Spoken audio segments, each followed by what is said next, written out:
Hi everyone, my name is Dr. Prince Pravat Tripathi. I am Master in Cardiorespiratory Sciences. I am a physiotherapist. आज हम बात करने वाले हैं open heart surgery में किए जाने वाले प्रोटोकॉल को किस तरीके से आपको फॉलो करना चाहिए। प्रोटोकॉल जो आपको फॉलो करना चाहिए आईसीयू में बराबर तरीके से मैं आज आपको दिखाऊंगा। आपको क्या क्या पॉइंट ध्यान में रखने चाहिए, ऐसे कुछ 5 पॉइंट मैं आपको बताने वाला हूं जो आपको ध्यान रखने चाहिए। पहला जो टॉपिक है वो हाइजीन ही है जो हमें मेंटेन करना है। ओपन हार्ट सर्जरी एक टिपिकल टाइप का प्रोसेस है जो काफ़ी एक्सपेंसिव भी होता है और पेशेंट के लिए रिस्की भी होता है। हमें जब ओपन हार्ट सर्जरी करने का टाइम आता है तो काफ़ी इन्फेक्शियस इन्वायरमेंट को ख़त्म करने की, हाइजीन को मेंटेन करने की कोशिश की जाती है। तो आपको भी एज ए फिजियोथेरेपिस्ट होते हुए आपको ये ध्यान रखना है कि अपना जो आपका जो रूटीन है, आपके जो नॉर्मल कपड़े हैं उनको आप बाहर रखिए और आपका जो स्क्रब सूट है या गाउन है उनको बराबर आप पहनिए। पहनने के बाद कैप, मास्क, बराबर तरीके से ग्लव्स पहनने से पहले आपको प्रॉपर तरीके से अंदर जाने से पहले हैंड वॉश जरूर करना है। हैंड वॉश करने की टेक्निक आप देख सकते हैं। हैंड वॉश करने के बाद आपको प्रॉपर हैंड वॉश करने के बाद आपको ग्लव्स पहनने हैं। मास्क को कंप्लीटली तरीके से लगा के रखना है, रिमूव नहीं होने देना है इन बिटवीन ट्रीटमेंट। और मास्क और कैप और बराबर तरीके से अपनी बॉडी का ड्रेसअप करने के बाद आपको अपने शूज़ और चप्पलें बाहर ही उतार देनी है। और आईसीयू के अंदर जो आपको प्रोवाइड किया जा रहा है शूज़ या चप्पल एनीथिंग, उनको पहन के ही आईसीयू में जाना है क्योंकि वो प्रॉपर तरीके से स्टेराइल करके रखी गई होती है। दूसरे नंबर का टॉपिक जो हमें देखना है वो है पोजीशन ऑफ द पेशेंट, और इसके साथ ही आपको देखना है नोट्स। ये ध्यान दीजिए, अगर आप ओटी सर्जरीज में अगर आप उस पेशेंट के साथ रह सकते हैं तो कोशिश कीजिए पेशेंट की सर्जरी को देखें और बराबर तरीके से, अगर नहीं है, रह नहीं सकते हैं, अगर आप बराबर आपने तरीके से सर्जरी नहीं देखी है तो आप कोशिश ये कीजिए कि आप ओटी नोट्स बराबर तरीके से पढ़ें और सर्जन और फिजिशियन जो वहाँ पे हैं उनसे बराबर तरीके से इंस्ट्रक्शन लें। बराबर तरीके से वो आपको इंस्ट्रक्शन देंगे कि हाँ सर आप ये स्टार्ट करिए, कोई इशू नहीं है, उसके बाद ही आप आगे बढ़िए। और उसमें भी हम जो सेकंड नंबर का टॉपिक है वो पोजीशन नहीं लेके हम पोजीशन के साथ लेंगे हीमोडायनेमिक स्टेबिलिटी। ये इसका मतलब है बीपी, सैचुरेशन, हार्ट रेट और साथ में जो आपको फ्रीक्वेंसी दिख रही है ईसीजी लाइंस की वो, और उसके साथ आपका पेशेंट स्टेबल है कि नहीं है, कॉन्शियस है कि नहीं है, पेशेंट कंफर्टेबल है कि नहीं है। ये सब बातों का आपको हीमोडायनेमिक स्टेबल उसको होने देना है। मतलब पूरा स्टेबल जब तक वो पेशेंट नहीं है तब तक आप आगे का प्रोसेस चालू ना करें। पोजीशन, जब आप लास्ट में पूरा प्रोटोकॉल खर्च करके ख़त्म करके जा रहे हैं तब भी आपको उसको प्रॉपर पोजीशन में लेटाकर अच्छे से पूरा उसको सेट करके जिस पोजीशन में वो बराबर तरीके से उसको बैठाना है या जो भी लेटाना है बराबर तरीके से मैनेज कर पूरा बेड मैनेज कर फिर ही अपनी जगह छोड़ें। अब हम देखेंगे पोजीशन मिलने के बाद आपको तीसरा पॉइंट जो है वो है ब्रीथिंग एक्सरसाइज और चेस्ट एक्सरसाइज। अब आपको क्या करना चाहिए वो मैं आपको बता रहा हूँ। आपको एज अ सर्जन अगर आपको बोला गया है कि पेशेंट को मोबिलाइज कीजिए तो आपको स्टार्टिंग करना है ब्रीथिंग एक्सरसाइज से। ऐसी पोजीशन में पेशेंट लेटा रहेगा, ठीक है, सेमी फ्लोर पोजीशन में बराबर तरीके से पेशेंट लेटा रहेगा। आपको इस कंडीशन में पेशेंट को बोलना है कि सर डीप ब्रीथ करिए, नाक से लेना है, मुंह से छोड़ना है। 1 2 3 4 5। पेशेंट को ये रिलैक्सेशन एक्सरसाइज पहले सिखानी है।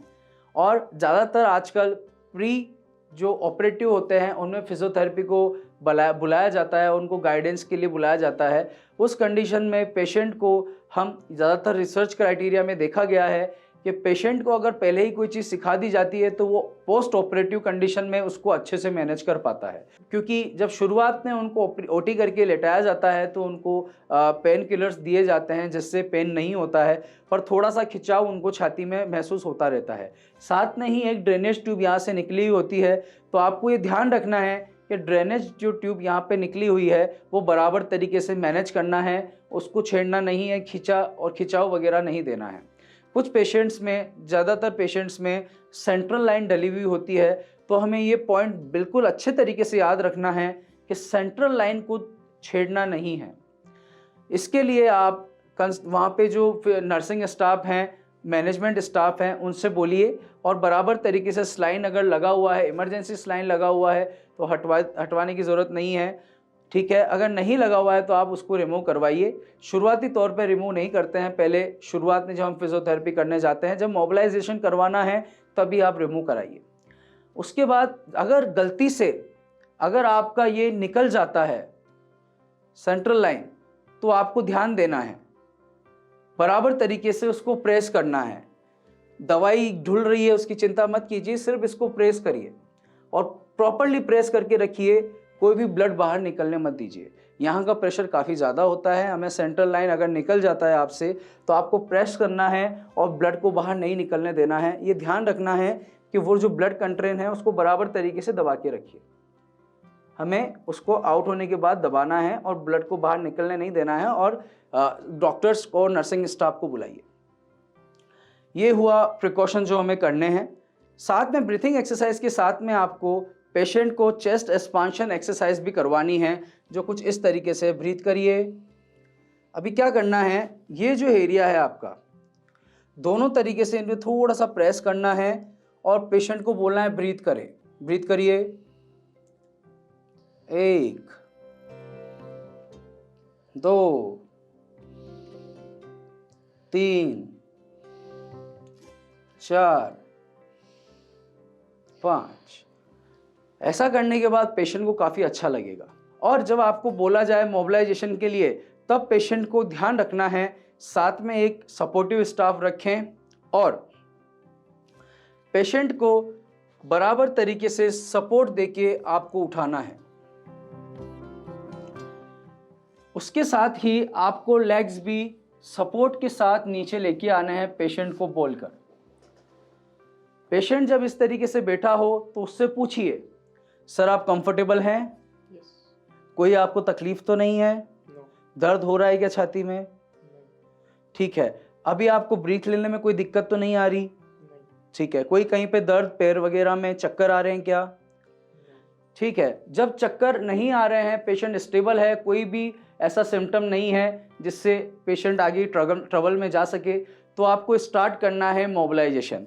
आपको पेशेंट को उस तरीके से पकड़ना है, यूरिन कैथेटर जो है, साथ में यूरिन बैग है, उसको सपोर्ट में लेना है। और अगर कैथेटर भी साथ में, मतलब ड्रेनेज ट्यूब साथ में लगा हुआ है, ड्रेनेज लगा हुआ है, तो उसको भी हमें साथ में लेना है, पकड़ना है।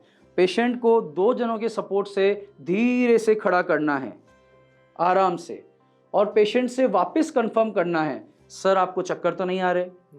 कंफर्टेबल हैं खड़े होने में? कोई खिंचाव महसूस तो नहीं हो रहा? नहीं। ठीक है। इसके बाद आपको पेशेंट को वापस बिठाना है अगर चक्कर आ रहे हैं तो। ज़्यादातर हो सके तो ज़्यादातर हम फर्स्ट या सेकंड डे में चेयर सिटिंग कराते हैं और थर्ड डे में या सेकंड डे में हम उनको वॉकिंग कराना स्टार्ट कराते हैं। तो हम उनको थोड़ा मोबिलाइजेशन कराएंगे 100 मीटर, फिर नेक्स्ट डे 200 मीटर, फिर 300 मीटर, ऐसे करके हम 100 से 200 मीटर बढ़ाते जाएंगे और धीरे धीरे पेशेंट की रिकवरी हम कराते जाएंगे। इसके साथ ही हमें ये ध्यान देना है, चक्कर काटने के बाद आप पेशेंट को चेयर सिटिंग ज़रूर कराएं और डीप ब्रीथिंग एक्सरसाइज ज़रूर कराएं। बैठ जाइए। ब्रीथ करिए 5 बार। ब्रीथ करिए, ब्रीथ करिए, ब्रीथ करिए, ब्रीथ करिए। अब जब आप चेयर सिटिंग करा रहे हैं तो पेशेंट से आपको वापस पूछना है, सर आपको चक्कर तो नहीं आ रहे? कोई थोड़ा डिस्कम्फर्ट फील तो नहीं हो रहा? नहीं। कोई खिंचाव वगैरह? जब पेशेंट का जवाब ऐसा रहता है तो आपको, अब आपका काम पूरा हो गया है, आप उनको बिठा के आराम से चेयर सिटिंग करा सकते हैं। इसके बाद जब उनको काफ़ी हाफ एन आवर या 15 से 30 मिनट जब उनको हो जाएं, तो आप उनको वापस बेड पे शिफ्ट करेंगे। सेम तरीके से प्रॉपर शिफ्ट करने के बाद उनको आराम से पैर ऊपर, इसी तरीके से हेल्प करके पैर ऊपर कराएंगे और सीधा बिठाने के साथ इंक्लाइन लेवल पे उनको वापस लेटा देंगे और उनका जो भी बेड पोजीशन है, चद्दर लगा के थोड़ा पिलो प्रेस करके पैरों के नीचे थोड़ा सा और उनको बिठा देना है। अब उनको बोलना है कि आपको दिन भर ब्रीथिंग एक्सरसाइज करनी है और बराबर तरीके से श्वास वाली एक्सरसाइज आपको और स्पायरोमीटर की एक्सरसाइज करते रहना है। इसी के साथ ही आपका प्रोटोकॉल काफ़ी ख़त्म हो जाता है। अपने नोट्स बराबर तरीके से लिख के जाएं, जो आपने कराया, सिम्टम्स, आईसीयू नोट्स वगैरह प्रॉपर तरीके से लिखें और उसके साथ आप अपना प्रोटोकॉल पूरा करके जा सकते हैं। हाथ धोना न भूलें। आफ्टर प्रोटोकॉल बाहर जाने से पहले भी हाथ धोएं, अंदर आने से पहले भी हाथ धोएं। ड्रेसअप बराबर चेंज करके आईसीयू में जाएं और ड्रेसअप वापस उतार के उसी आईसीयू में अपना ड्रेसअप बराबर तरीके से रखें। ये मैनेजमेंट आपको काफ़ी बेहतर तरीके से करना है और ओपन हार्ट सर्जरी के पेशेंट्स में ये मैनेजमेंट अच्छे तरीके से करने से रिकवरी बहुत फास्ट हो जाती है। आज की वीडियो में सिर्फ इतना ही। Thank you so much. नमस्ते।